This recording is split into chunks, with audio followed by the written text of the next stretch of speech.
اب سیریس لیا ہے. بی فرینک بتا رہا ہوں کہ پھر یہ بھی ہوا کہ میں اس کی بہن کو لے کے بھگ گیا اور میں نے نکاح کر دیا. اس میں کوئی فوقیت کوئی نہیں ہے کہ صاحب کچھ لوگ کہا صاحب لڑکی کے لیے ایمان لائے, اس سے میری طلاق بھی ہو گئی کیونکہ اس نے مجھے کیا تھا بغیر داڑھی کا نکاح.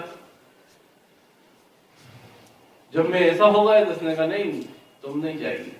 اور پھر ایک بڑے مسلمان کا دھوکہ بھی ساتھ جانتے ہو بھوپال میں سبھی تقریباً کیا ہوا میری زندگی کے ساتھ.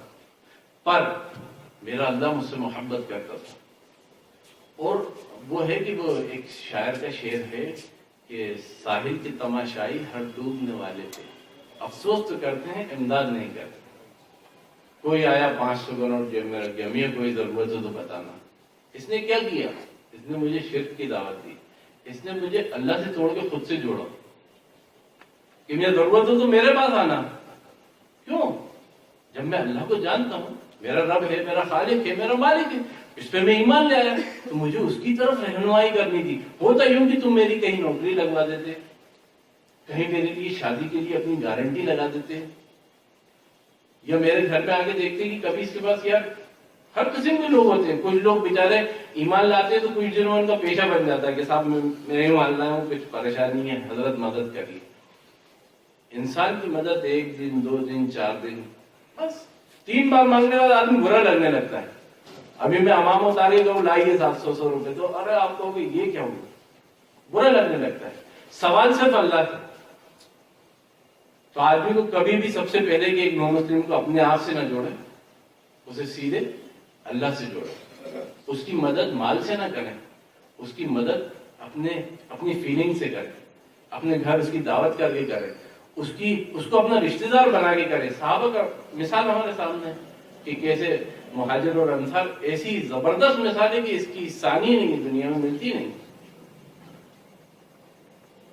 خوب سنا ہوگا آپ, 2 بیویاں دیکھ لو کسی کو طلاق دے دیتا ہوں, حالانکہ نہ انہوں نے دی طلاق دی, نہ انہوں نے نکاح کیا, وہ بھی غیرت دار تھے, یہ بھی غیرت دار تھے الحمدللہ. پر غیرت سے غیرت پیدا ہوتی ہے, بے غیرتی سے بے غیرتی پیدا ہوتی ہے. جب ہم اچھی چیز کا مظاہرہ کریں گے تو لازماً آنے والے اس کے اندر. خیر میرا اللہ وہی میں کہتا ہوں کہ مجھ سے محبت کرتا ہے, اس نے رہبری کری, اور کئی قسم کے طرح کے لوگوں سے میرا سابقہ پڑا, اور پھر اللہ نے مجھے آزمایا بھی.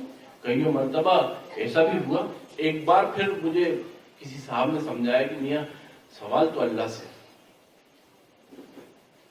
اس دن میں نے عہد کیا کہ آج کے بعد میں بھوکا رہوں گا یا کھانا کھاؤں گا, میں اللہ کے سوا کسی کو نہیں بتاؤں گا.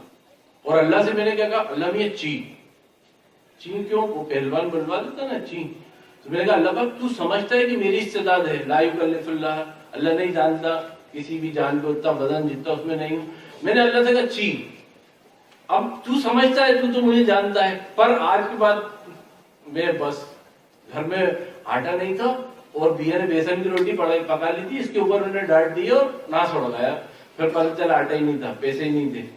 اس دن کے بعد الحمدللہ آج کا دن ہے, کبھی میں پیسوں سے پریشان نہیں رہا. 2-5 ہزار جیب میں پڑے رہتے ہیں. جب سے اللہ سے مانگا, کسی اور سے کہنے میں پریشانی 1 دن 2 دن ختم ہوتی ہے, اللہ سے کہنے کے بعد ہمیشہ کے لیے ختم ہو جاتی ہے. تو الحمدللہ اس پاک پروردگار کا انعام ہے کہ آج میں مسلمان ہوں. اور پھر میں نے دھیرے دھیرے, سب سے پہلے کسی نے کہا میاں چلے میں چلے جاؤ, چلا گیا الحمدللہ. بیوی کو دوست کے گھر چھوڑ کے چلے میں چلا گیا. حالانکہ صحیح نہیں تھا, پر اب رہبری نہیں کری. ہر جماعت اپنے آپ میں تیسری بات کی طرف آ رہا ہوں میں, نا. مسلمانوں سے کیا ایکسپیکٹیشن ہے کہ اس کو اپنے پریوار سے جوڑیں, اس کو اپنے سے جوڑیں, پہلے اس پہ اچھے سے بھروسہ کریں. آج کل تو کئی نو مسلم ایسے بھی آ رہے ہیں. ابھی میں 6 مہینے پہلے جیل بھی جا کے آیا ہوں, 25,000 روپے دے کے چھوٹا تھا. ایک ایمان صاحب لائے تھے اور ان کے چکر میں ہڈا ہوا ہے. ایسے بھی لوگ آتے ہیں, کیونکہ اب الحمدللہ ایسے کئی لوگ جڑے ہیں. کسی کے بھی پاس کوئی آتا ہے سب ثاقب میاں, قائی صاحب بھی کبھی کبھی فون کر کے بلا لیتے ہیں, رزاق صاحب بھی کہ میاں آئیے, وہ فلاں صاحب ایمان لائے, آپ لے جائیے. کیونکہ پولیٹیکل ایشو بن جاتا ہے. ہم جانتے ہیں ہماری طرح ہے. اور وہ بھی ایک صاحب ابھی پکڑا گئے تھے مکھیہ منتری کے, انہوں نے سب کا نام لے ڈالا, اور عبدالرزاق صاحب کا بھی, ان کے بیٹے کا بھی, وہ میرا نام نہیں لیا. پھر 6 دن بعد بھگ کے آ گیا صاحب, انہوں نے میرا وہ شدھیکرن تو کر دیا, پھر میں نے آپ کا نام نہیں لیا. تو میں نے کہا واپس پہنچ جاؤں گا ساجد بھائی کے پاس. تو ایمان لوگ خوب لا رہا ہے, جوک در جوک لا رہا ہے. پر ہم کیا ہے, بےحس ہو چکے ہیں. اب میں اپنی تیسری بات کی طرف آتا ہوں کہ میں کس طریقے سے صحیح منہج پہ آیا ہوں. اب ایک بات اور برا مت مانیے گا، میں اہل حدیثیت کی بات نہیں کروں گا، میں صرف اسلام کی اور مسلمان کی بات کروں گا. یہاں کئی لوگ ایسے بھی بیٹھے ہوں گے. میرا یہ کہنا ہے، ایک اپنے احساس کی، میں نے اپنے 10 سال فضول برباد کی، اللہ معاف کرے. جب میں نے 10 سال، مجھے تقریباً 17 سال ہو گئے ایمان لائے ہوئے، 10 سال بعد میں نے جو اپنی جمع پونجی دیکھی اپنے علم کی، تو نیل تھی وہ فرضی واقعات اور قصوں پہ مبنی تھی، جن کی کوئی اتھینٹک دلیل نہیں، جن کے اوپر میں آنکھ بند کر کے سن کے الحمدللہ، اور ماشاءاللہ کسی نے ایسی باتیں کہ اللہم حافظنا میں نقل کرنا بھی مناسب نہیں. پر میں نے مسلمانوں میں بھی وہی چڑاؤ دیکھا، جیسا کہ ابھی میرے بھائی نے کہا. وہ علامہ اقبال کے شعر زبردست تھے، اس کو آدمی کو یاد رکھنا چاہیے. آج کل ویسے وہ کیا خلافت والے زیادہ استعمال کرتے ہیں، پر وہ ہے سب کے لیے کہ منفعت ایک ہے اس قوم کی، نقصان بھی ایک ہی، سب کا نبی دین بھی، ایمان بھی ایک، حرم پاک بھی، اللہ بھی، قرآن بھی ایک. کچھ بڑی بات تھی، ہوتے جو مسلمان بھی ایک. فرقہ بندی ہے کہیں اور کہیں ذاتیں ہیں، کیا زمانے میں پنپنے کی یہی باتیں ہیں؟ یوں تو سید بھی ہو، مرزا بھی ہو، افغان بھی ہو، تم سبھی کچھ بتاؤ تو مسلمان بھی ہو. کہیں کہیں جوڑ کے میں نے ایک بنا دیا ہے، وہ شکوہ جوابی شکوہ کا شعر ہے. تو یہ واقعی یہ ہے کہ ہم مسلمان بن جائیں اندر سے. میں اس کی طرف کیسے آیا کہ جب میں نے اپنے میں بھی کیا ہوتا ہے کہ میں نے پیدل 4 مہینے لگائے، تو میں اپنے آپ کو عالم کے برابر سمجھنے لگا تھا کہ صاحب اب تو ماشاءاللہ اپن تو الحمدللہ عین غین بھی بالکل شین قاف بھی ہو گئے تھے درست. تو اپن نے جب کسی اہل علم کے سامنے اپنے احساس وہ بتایا تو اس نے کہا یہ کہاں سے ثابت ہے؟ بس اس کی اس سوال نے اپن کو زیرو کر دیا. صاحب ثابت ہے، ہم سنا ہے. ارے صاحب آدمی کے جھوٹا ہونے کے لیے یہی کافی کہ سنی سنائی بات نقل کر دے. ختم، بات ہی ختم ہو گئی. کیا بات کرو گے؟ پھر پتہ چلا نہیں، ہاں اللہ کی کتاب ہے، حدیث ہے، اسماء و رجال ہیں، ایک الگ فن ہے. اور تاریخ انسانی آدم علیہ السلام سے لے کے تو محمد صلی اللہ علیہ وسلم تک جو اسماء و رجال کا سلف صالحین نے جو ایک بڑی کتابیں لوگوں کی شخصیتیں کھلا دی ہے، خدا کی قسم انسانیت میں اس کی نظیر نہیں ملتی. سننے میں میرا ذوق ہے، آپ 3 گھنٹے بھی بیٹھا کے کچھ سنائیں گے انشاءاللہ زبان سے کوئی بات نہیں نکلے گی. پڑھنا بہت اچھا نہیں، مطلب بہت دیر نہیں پڑھ پاتا. سن کے میں نے ناس اڑا دیا تمام عالم. کس نے کہا اس کو مت سننا، ڈاکٹر صاحب کو مت سننا، وہ تو طبیعت سے منکر ہیں. ان سے کہا مولانا صاحب تو صرف پر الحمدللہ ایک 17 سال ایسی زندگی جی کہ جس میں کئی چہرے عجیب دیکھے جو بڑی محبت کے دعوے کرتے ہیں پر حقیقت کچھ نہیں ہے. ماشاءاللہ سبحان اللہ. اور ایسے بھی دیکھے کہ پھر جب بچے پیدا ہوئے تو ماں صحیح ماں نہیں آئی گھر کہ صاحب تو مسلمان ہو گیا، تو کہ رشتہ اسلام تک ہی تھا. پر سب کے اپنے اپنے اصول و ضوابط ہوتے ہیں، ان کے بھی تھے. تو وہ بھی دیکھا کہ اپنوں کو پرایا ہوتا، پرایوں کو اپنا ہوتا دیکھا. کئی اچھی شخصیتیں بھی ملی جنہوں نے ایسے مدد کری اور ایسے کام کیے کہ اللہم حافظنا. کہ خواہ مولانا ہم سے کچھ پیسے نہیں لے گا تو صبح آئے کہ خواہ کائنیٹک چاہیے، یہ 6000 روپے میں ڈھونڈ لینا. ہم نے کائنیٹک ڈھونڈی دن بھر میں. وہ پھر شام کو ایک گراہک لے کے آیا، اسے 10,000 میں بکوا دی، 4,000 منافع کموا دیا. ایسے بھی لوگ ہیں، کیے لوگوں نے مدد. خیر بہرحال بتانے کا مقصد یہ ہے کہ جب وہ دیکھا کہ واقعی یہ ایک زبردست محنت ہے، قرآن حدیث صاحب 6 کتابیں ایسی ہیں، اور بخاری ہے اور مسلم ہے اور قرآن پاک ہے، اللہ کا کلام ہے، حرف آخر ہے. وہ پھر اپنے دوستوں سے پوچھا کہ بھائی الحمد شریف کا ترجمہ بتا دو. تو انہوں نے کہا 18 علوم پہ مہارت حاصل ہونا چاہیے، اس کا ترجمہ ناس ہو گیا. مطلب عرب کے چرواہوں کو جو کتاب سمجھ میں آ جائے، اور انڈیا کے انٹلیکچوئل آدمی پڑھے لکھوں کے بھی نہیں آئے، کیوں؟ اسے 18 علوم چاہیے. اور دوسری بات یہ ہے کہ صاحب 18 علوم کے ساتھ ساتھ ایک ٹھپا بھی ہے، اس کا غلط معنی تم نہیں نکال دو اور یوں ناس ہو جائے گا. قرآن بالکل بس میاں دیکھو پڑھو، میاں الحمد للہ موٹا علم حاصل کرو، میاں ہم کام کرو. ارے صاحب ایسا کلام اتنا ثقیل اتنا وزندار کلام اللہ نازل کر دے اور پھر کل قیامت میں پوچھے بھی کہ اس پہ عمل کیوں نہیں کر کے آئے. نہیں ایسا نہیں ہوتا. نیک سرشت اچھا آدمی اچھی چیز کے اچھے مطلب نکالے گا. اگر آپ ایک سور کو پارک میں چھوڑیں گے تو وہ وہاں پخانا ہی ڈھونڈے گا کہ وہ کہاں ہے. ایک آدمی جائے گا اس کی خوبصورتی نہارے گا. فرق ہے انسان میں اور جانور میں.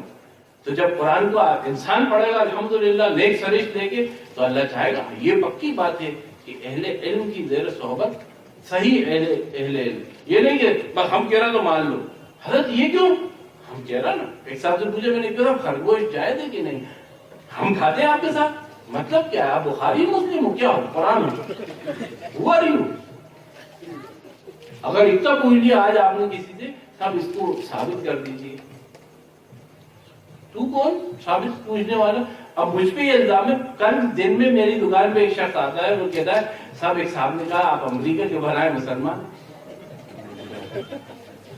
اب آپ کے پاس بلٹ ہے, آپ کی دوسری بیوی ڈی ایس پی کی لڑکی, ہمیں ٹھلے کی لڑکی نہیں ملتی. عجیب عجیب سوال. کیوں؟ کیونکہ صاحب 2 سال پہلے میں نے رفع الیدین شروع کر دیا. حالانکہ آج تک میری کسی سے بحث نہیں ہوئی. کیوں؟ کیونکہ میرا مزاج ہی نہیں ہے بحث کرنے کا.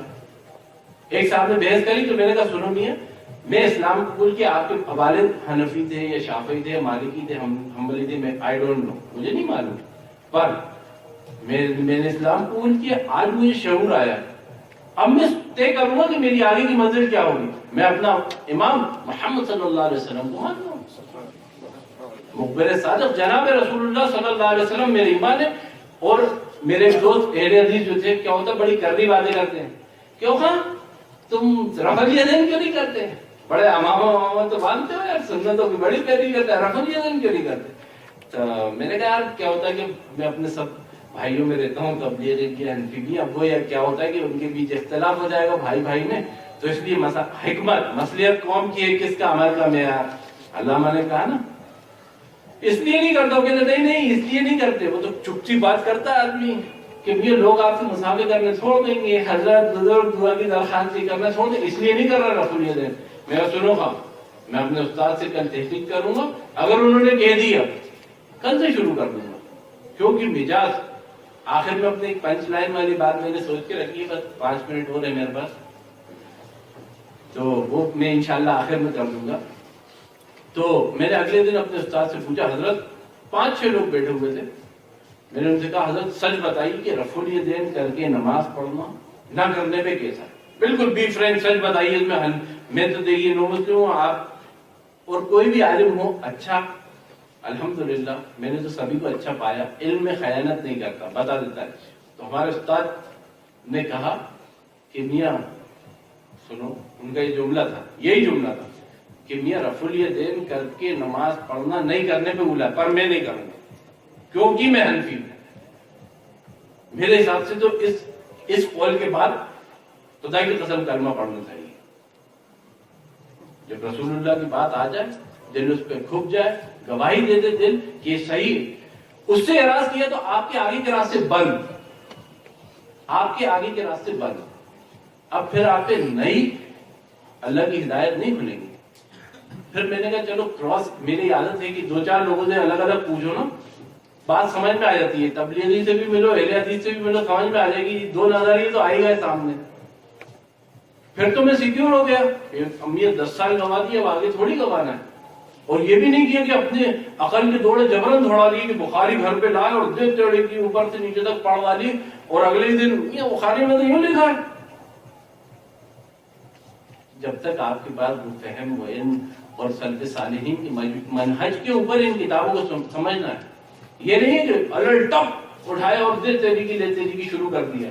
جب تک دل اس پہ کھب نہیں جائے, اس چیز کو ہمیشہ یاد رکھے. میں نے اپنی زندگی کا یہ اصول بنایا, میں کبھی کسی عمل پہ گامزن نہیں ہوا, شروعات نہیں کری, پر خدا کی قسم جب اللہ نے میرا قدم اس پہ بڑھا دیا, پھر چاہے دنیا مخالف ہو جائے اس سے پیچھے نہیں ہٹانا. ایک عالم سوال میں رفع الیدین کرنا چھوڑ دو, میں نے سنو صاحب اگر میں رفع الیدین چھوڑ سکتا ہوں تو اسلام بھی چھوڑ سکتا ہوں. کیوں؟ کیونکہ میں نے تو اس کو پورا ٹھوک بجا کے کرنا شروع کیا. میری عادت نہیں پیچھے ہٹنے کی, بس میں تو بڑا ہی نہیں رہا قدم. یہ نہیں کہہ رہا کہ آپ سب رفع الیدین کرنے لگو، اس کی بحث نہیں ہے، پر لڑائی اس بات کی ہے، لڑائی اس بات کی ہے کہ ایمان کسے کہتے ہیں، واٹ از ایمان. یہ آخر بات ہے میری.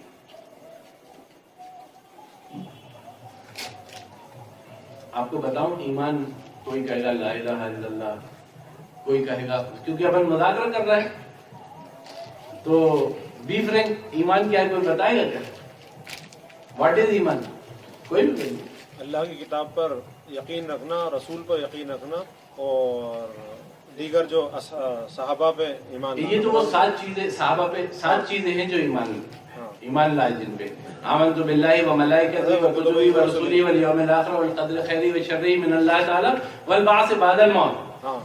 ایمان لائے اللہ پہ، اللہ کی کتابوں پہ، اللہ کے فرشتوں پہ، اللہ کی رسولوں پہ، آخرت کے دن پہ، اچھی اور بری تقدیر پہ، مرنے کے بعد زندہ ہونے والی زندگی پہ. یہ تو ہو گیا ایمان مفصل. ایمان کیا ہے؟ Definition. What is noun? Noun is the name of the person place اور تھنگ. ایسی ڈیفینیشن ایمان کیا ہے؟ خیر مختصراً ایمان کہتے ہیں، ہاں بتائیے، اطیعوا اللہ و اطیعوا الرسول واولی الامر منکم. مطلب یہ تو خیر میں نے آگے جوڑ دیا، انہوں نے اتنا ہی کہا. ایمان آسان لفظوں میں سن لیجیے جو میں نے اپنے بچوں کو یاد کرایا ہے، اور یہی ایمان ہے. اس سے نہ 1 انچ اوپر نہ 1 انچ نیچے. اس کو ایک شعر کی ترجمانی بلکہ نہیں، وہ شعر بھی صحیح نہیں ہے. ایمان اسے کہتے ہیں لانے والے، لغتاً ڈکشنری، عربی کی ڈکشنری کو لغت کہتے ہیں لانے والے کے اعتماد پہ بات کا یقینی جاننا ایمان ہے. یعنی نیچے سے اوپی میاں نے کہا کہ میاں بھائی جان آپ کی گاڑی گر گئی اور میں بھاگا، تو لغتاً میں اس پہ ایمان لے آیا ان کی بات پہ. اور اسلام کی شرح میں ایمان کہتے ہیں مخبر صادق جناب رسول اللہ صلی اللہ علیہ وسلم کے اعتماد و بھروسے پہ ان کی لائی ہوئی ہر بات کو یقینی جاننا ایمان ہے. نہ اس سے 1 انچ اوپر ہے نہ اس سے 1 انچ نیچے ہے. میرے سمجھ میں نہیں آتی تھی شروع میں وہ حدیث کہ اللہ کے رسول کیوں کہہ رہے ہیں کہ لا یؤمن، ہرگز وہ مومن نہیں ہو سکتا جو اپنے ماں باپ سے، اپنی اولاد سے بھی زیادہ مجھ سے محبت نہ کرنے لگے، حتیٰ کہ اپنی جان سے. حضرت عمر سے یہ روایت سب کو معلوم ہے. نہیں سمجھ میں آتی تھی یہ اپنی سے محبت کیوں کہہ رہے ہیں. پر خدا کی قسم میرے اور اللہ کے بیچ واسطہ صرف رسول اللہ ہے. اب ان کی بات آ جائے، جھوٹ بول دینا کہ یہ اللہ کے رسول کی حدیث ہے، تو آدمی کا ایمان کا معیار یہ ہونا چاہیے کہ فی الوقت چپ ہو جائے کہ رسول اللہ کی بات آ گئی، اب میں کچھ نہیں آگے بولوں. ہو سکتا ہے غلط بول رہا ہوں، اس کی تحقیق کروں گا پھر اس سے بات کروں گا، پر اس نے کہہ دیا کہ یہ رسول اللہ صلی اللہ علیہ وسلم کی حدیث ہے، تو مسلمان کا یہ ایمان ہونا چاہیے کہ وہ حرف آخر ہو ہمارے لیے. یہ آج لوگوں میں سے چیز ختم ہو. اور حضرت تو یہ فرماتے ہیں، آپ کیوں کر رہے ہیں؟ یہ نہیں کر رہا، میں متنفر نہیں کر رہا کسی سے، میں اس کے خلاف دعوت نہیں دے رہا. کہنے کا مقصد یہ کہ ہم جاگ جائیں گے تو خود بخود سب جاگ جائیں گے. جب آپ دلائل مانگنے لگو گے تو خود دلائل دینے لگیں گے. پھر کہیں کر لو جمعہ چھپراتی کی ادھر ادھر باتیں نہیں ہوں گی. سمجھ گئے آپ؟ اس طریقے سے میں الحمدللہ اس کے اوپر آیا. ایک آخری چیز اور، اب الچار بیٹے یہ آخری بات کر کے بس میں اپنی بات ختم کروں گا. کر لو تھا مفتی نہیں اجازت دینا ہی پڑے گی کیونکہ یہاں بیٹھے. تو بات یہ ہے کہ ایک حدیث اور ایک آپ سے لٹمس ٹیسٹ جسے کہتے ہیں چھوٹا تھا، قریب قریب کے لوگوں سے لے لوں گا، جن کا لے چکا وہ دوبارہ نہیں بولے. بات یہ ہے کہ آئنسٹائن جو ہے نا ایک بڑا سائنٹسٹ تھا، اس نے اپنے دماغ کا کتنا استعمال کیا؟ 7%. وہ اسے سائنٹسٹوں کا باپ کہا جاتا ہے اور بڑی چیزیں اس کے اندر ہے کہ صاحب یوں اس نے تو کیا کیا کیا ہے جانتے ہیں. کیوں؟ ہاں آئنسٹائن کا نام جانتے ہیں نا، ابھی سے اسکول میں جا رہے ہیں جانتے ہیں. اس نے اتنا بڑا سائنٹسٹ ہونے کے بعد 7% اپنے دماغ کا استعمال کیا. اب آپ لوگوں سے سوال ہے کہ ہم کتنا کرتے ہوں گے؟ بتائیے ذرا. اگر آئنسٹائن نے 7% کیا تو ہم کتنا کرتے ہوں گے؟ ایک سوال. 6% کرتے ہوں گے بھائی کے نیگیٹو کم مائنس میں جی. اور ارے تم لوگ سوال کے جائیے جی. کتنا؟ 5%. 2% بھائی بولنا ہے. ٹھیک ہے نا؟ یہ جو دو بولے نا ان سے پوچھ چکا پہلے. آپ سیکھے یہ بات اپن نے سائڈ میں رکھ دی. ایک حدیث سن لیجیے. اللہ کے رسول صلی اللہ علیہ وسلم تشریف فرما ہے اور ساتھ میں بیٹھے کون آپ کے پاس؟ ایک چھوٹے صحابی 13 سال کی عمر ہے، اسامہ بن زید، اور روم بادشاہ روم کا قاصد آیا اور اس نے اللہ کے رسول صلی اللہ علیہ وسلم کی مدح بیان کی، تعریف کری، اور اس کے بعد کہا کہ شاہ روم نے آپ کے لیے ایک تحفہ پہنچایا ہے۔ وہ تحفہ کیا تھا؟ ایک واسکٹ تھی، ایک جیکٹ تھی۔ اللہ کے رسول صلی اللہ علیہ وسلم کی عادت شریفہ یہ تھی کہ کوئی ہدیہ دیتا تو اس کو فوراً تصرف فرماتے تھے، تاکہ دینے والے کا دل جو ہی ہوتی ہے کہ آپ نے کسی کو کچھ گفٹ دیا تو وہ اسے استعمال کرے تو اچھا لگتا ہے۔ ہم میں نے بھی آگے دے دیا، کبھی پہنا ہی نہیں تو ایک دل چھوٹا تھا، یار ہم نے تو ایسی چیز دی، سنت ہے۔ اللہ کے رسول صلی اللہ علیہ وسلم فوراً پہنا۔ اب جیسے ہی پہنا تو اس نے کہا کہ واللہ خدا کی قسم میں نے بڑے بڑے بادشاہوں کو، یہ جبہ جو ہے یہ صرف بادشاہ پہنتے ہیں، میں نے بڑے بڑے بادشاہوں کو اس کو پہنے ہوئے دیکھا ہے، پر جیسا اللہ کے رسول صلی اللہ علیہ وسلم اس میں لگ رہا ہے ویسا کوئی نہیں لگا، آپ اتنے خوبصورت۔ اور یہ صرف شاہ روم، اس کا باپ اور اس کا باپ پہنتا ہے، ٹھیک ہے کہ خیر اس نے وہ جبہ دیا اور وہ جانے چلا گیا۔ اس ٹائم مال تو ہوتے نہیں تھے، آدمی کیا کرتا تھا، اس روم سے آیا وہاں سے کچھ سامان خرید لایا، یہاں کے بازار میں بیچ دیا، پھر یہاں سے کچھ لے لیا وہاں کے بازار میں بیچ دیا، اس کا کام بھی ہو جاتا تھا، ایسا چلتا تھا، وہ بازار چلا گیا۔ اللہ کے رسول صلی اللہ علیہ وسلم، ہماری نظروں میں تو شاید شاہ روم کی جبے کی کوئی اہمیت ہوتی ہے، اللہ کے رسول صلی اللہ علیہ وسلم کی نظر میں کچھ نہیں تھی۔ انہوں نے وہ جبہ اتارا اور اسامہ بن زید کالے تھے، موٹے ہوتے، ان کو جبہ مرحمت فرما دی، اور انہوں نے بچے کی کیا عادت تھی، انہوں نے فوراً اسے پہنا اور فوراً بازار کی طرف۔ بازار جب پہنچے تو وہی قاصد وہاں موجود، اور اس نے دیکھا کہ اتنا سفر کر کے گھوڑے کے، سمجھتے نا آج اگر کوئی بیٹھ جائے اتنا لمبا سلپ ڈیس ہو جائے گی، کیونکہ آدمی ویسا بچا ہی نہیں۔ ایک دن چلائے تھے تو سارے جوڑ دکھ رہے تھے، گھوڑا کی سمجھ میں آئے سنت ہے تو آپ بہت دیر جذبات میں چلا رہی، اللہ معافظ۔ اس نے تو اتنی محنت کر کے ایک چیز لایا، اور یہ غلام کالا، وہ آیا، اس نے کہا یا ابن غلام، یا غلام کے بیٹے، جانتا ہے جبہ کون پہنتا؟ شاہ روم، اس کا باپ اور اس کا باپ۔ 13 سال کے بچے کو کیا ہونا چاہیے؟ روم کے قاصد کے سامنے ڈرنا چاہیے، کیا ہے؟ ڈبل تیز چلائے حضرت اسامہ بن زید، بدبخت چپ ہو جا، شاہ روم، اس کے باپ اور اس کے باپ سے میں اور میرا باپ بہتر ہے، کیونکہ ہم ایمان والے۔ آئنسٹائن جاہل تھا، 7% دماغ کا استعمال کر کے اللہ کو نہیں پہچان پایا۔ الحمدللہ ہم ایمان والے، ہم ان سے زیادہ دماغ کا استعمال کرتے ہیں۔ ایمان کا فخر ہم لوگوں کے اندر سے، ہماری کوالٹی کی چیزیں، کلیکٹر صاحب ماشاءاللہ، اور صاحب ان کی بہت بڑی دکان ہے ماشاءاللہ فلاں جگہ، اور صاحب حضرت کا موبائل کا کاروبار ہے، حضرت باڈی بلڈر ہے، حضرت صاحب ماڈلنگ کر رہا ہے۔ خدا کی قسم صحابہ کے اندر اپنے ایمان کا فخر تھا، اور اس کو فخر سے وہ جیے، اور آج بھی ہم ان کی ایمان کے قصے سنا کے ایمان کو بڑھاتے۔ اللہ کرے ہماری باتوں کا ہر پہ آخر رسول اللہ کی بات ہو، جب اللہ کے رسول صلی اللہ علیہ وسلم کی بات آئے تو ہم اپنی زبان کو چپ کر لیں۔ اس میں میں آپ کو نہ حنفی، نہ دیوبندی، نہ مالکی، نہ حنبلی، کچھ بھی نہیں، صرف نہ اہل حدیث، صرف یہ کہہ رہا ہوں کہ اللہ کے رسول صلی اللہ علیہ وسلم کی بات پہ گامزن ہو جائے، بس اس کے اوپر ہی چلے۔ پتہ نہیں کہ میں اپنی بات بہت اچھے سے رکھ پایا نہیں رکھ پایا، پر ہاں مجھے جو کہنا تھا وہ تقریباً میں نے کہہ دی ہے۔ اللہ کہنے سننے سے زیادہ عمل کی توفیق عطا فرمائے۔ وآخر دعوانا الحمدللہ۔